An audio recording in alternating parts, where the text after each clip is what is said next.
ब्रह्मपुर खोड़ासिंगी ठारे अनुष्ठित मां काली मेढ़रे प्रजापिता ब्रह्मकुमारी ईश्वरीय विश्वविद्यालय द्वारा आयोजित चैतन्य झांकी देवी मानक सुसज्जित जीवंत प्रतिमा देखिबाकू प्राय 5000 ऊर्ध्व भक्त मानक भिड़ जमिथिला।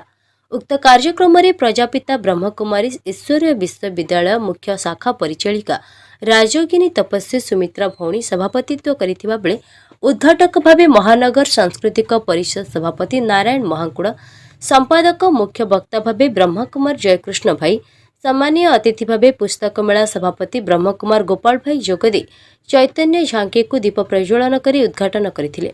आमर अतिथि माने हिंदू धर्मर पवित्र प्रथा हिसाब रे दीप प्रज्वलन दीपम ज्योति परम ब्रह्म दीपम ज्योति सनातन ओळोळ जोंतो वर्तमान ओपनिंग आबक जाउछि। ए संध्या चैतन्य देवी मानक आपण माने दर्शन करिवे। मुख्य वक्ता जयकृष्ण भाई मां श्यामाकाली महिमार विषय सबु शास्त्र पुराण को आधार करी परम पिता शिव हेउछंती सारा विश्वर रचयिता कल्याणकारी विश्व नियंता एवं सारा सृष्टिर आदि मध्य अंतर्ज्ञाता गीत ज्ञानदाता शिव भगवान का परिचय समस्त को शुणाइथिले। समयर ताले ताले अवतारे अवस्थित थिबा भौणी माने दुर्गा काली सरस्वती लक्ष्मी महिषासुर गोटे गोटे दृश्यमान हुंती। नृत्य गीतरे दर्शक मानक मन को आनंद उल्लास भरपूर करी शिव को परिचय दियंती।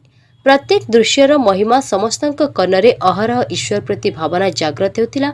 निजको जानिबा भगवान को चिन्हिबा एवं स्व परिवर्तन से विश्व परिवर्तन करिबार मंत्र प्रतिध्वनित हेउथिला।